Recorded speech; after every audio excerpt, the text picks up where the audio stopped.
વિઘ્નહર્તા ગણેશ દાદાના પ્રારંભથી આપણે ફ્લેટનો પ્રારંભ કરીએ. શાસ્ત્રોક્ત વિધિ મુજબ આપણે તેને પ્રથમ સ્થાન આપવું પડે. ડબલ ડોર છે, મજબૂત. હવે આગળ આપણે જોઈએ, ગેસ્ટ રૂમ તરફ જઈ રહ્યા છીએ. ગેસ્ટ રૂમ છે 10x12નો. તેમાં સારી કંપનીના ગાદલા, ઓછાળ, ઓશિકા, બાલ્કની, વોશ એરિયા, વેન્ટિલેશન છે, ફર્નિચર, પૂજા રૂમનું પણ અહીંયા સેટઅપ થઈ શકે અને બાળકોને અભ્યાસ માટે પણ થઈ શકે. આગળ જોઈએ, મોટો અને ભવ્ય હોલ છે. કારણ કે 1352નો કાર્પેટ એટલે 160 વાર જગ્યા છે. આગળ જોઈએ, 11x5ની બાલ્કની મોટી. ત્યાં રજવાડી હિંચકો છે બાલ્કનીમાં. નીચે આપ જોઈ શકો છો સોસાયટીનો ગાર્ડન છે. સવારે અહીંયા બેસી અને છાપા ચા પાણી કરી શકાય છે. અહીંયા પણ મચ્છર જાળી. ભવ્ય અને મોટું કિચન, ભવ્ય અને મોટો ટીવી કોર્નર છે. ટીવી કોર્નર આપ જોઈ શકો છો. કારણ કે 24 લાખનું ફર્નિચર, કલર, પીઓપી, લાઇટિંગ માત્ર 2 વર્ષ થયા. દિલથી બનાવેલું છે બધું. 15 વર્ષ કાંઈ ન થાય એવો ફ્લેટ છે.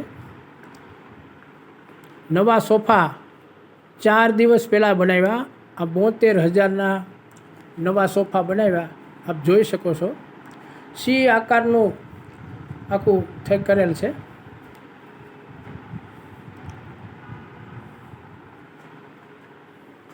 ડાઇનિંગ ટેબલ 6 ચેર આરસનું. કિચન હવે આપણે જાશું. ભવ્ય અને મોટું કિચન છે. 14x11નું અવળું કિચન આપણને ભાગ્યે જ જોવા મળશે. તેમાં દરેક વિભાગ છે.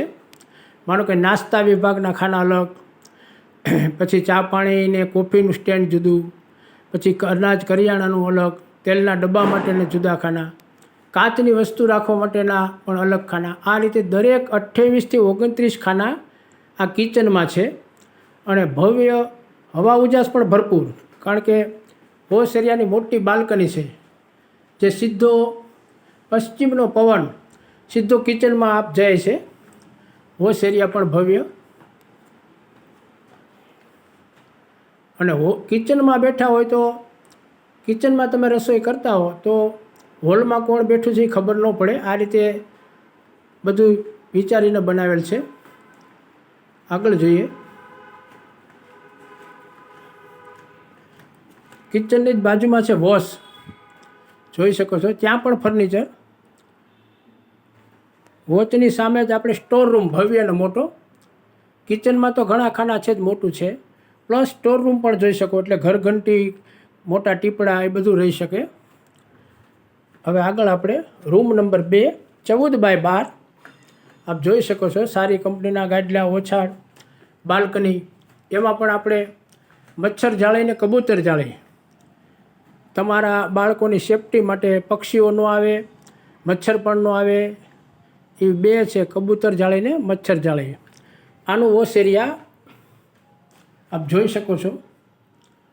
ભવ્ય અને મોટું હોય. તમામ બાથરૂમમાં ગરમ પાણીની વ્યવસ્થા, વેન્ટિલેશન માટેની પણ બધે બારી છે.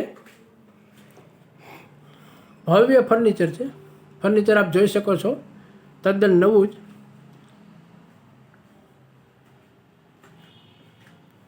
હવે આપણે રૂમ નંબર 3ની મુલાકાત લઈએ. રૂમ નંબર 3 એ પણ 14x12નો. 3 માસ્ટર બેડરૂમ, 1 નહીં 3. કારણ કે 3 રૂમો 14x12ના, એટલે 3 માસ્ટર બેડરૂમ અને 1 ગેસ્ટ રૂમ છે 10x11નો. ત્યાં પણ બાલ્કની, મચ્છર જાળી, સોસાયટીનો નીચેનો ગાર્ડન. બાલ્કનીમાં આ રીતે આપ તમે પણ વૃક્ષો તમારી રીતે વાવી શકો છો. સરસ બધા ગાદલા, ઓછાળ, ઓશિકા આ બધું ભેગું આવશે, સારી કંપનીનું. રૂમ નંબર 2નું જે ફર્નિચર, 4 રૂમમાં સરખું ફર્નિચર થવું. એનો વોશ એરિયા જોઈ શકો છો. વેન્ટિલેશન,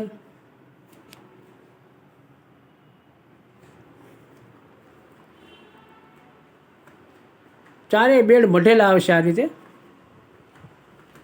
હવે રૂમ નંબર 4 આપણે જોઈ. રૂમ નંબર 4 એ પણ 14x12 આ રીતે આખા મઢેલા જ આવશે. ચોમાસાને હિસાબે આ રીતે કપડાં સૂકવેલા છે એટલે સરખું સફાઈ નથી થઈ. એનો વોશ એરિયા દેખાય છે. એક બાલ્કનીમાંથી આપણે લોકેશન જોઈ બહારનું. આ મવડી 60 ફૂટ રોડનો 60 ફૂટ રોડ આવી ગયો. 60 ફૂટ રોડના કોર્નરનું છે આ બિલ્ડિંગ. સુવર્ણભૂમિ અહીંયાથી 5 મિનિટ થાય એટલે ત્રણેયનું સેન્ટર છે.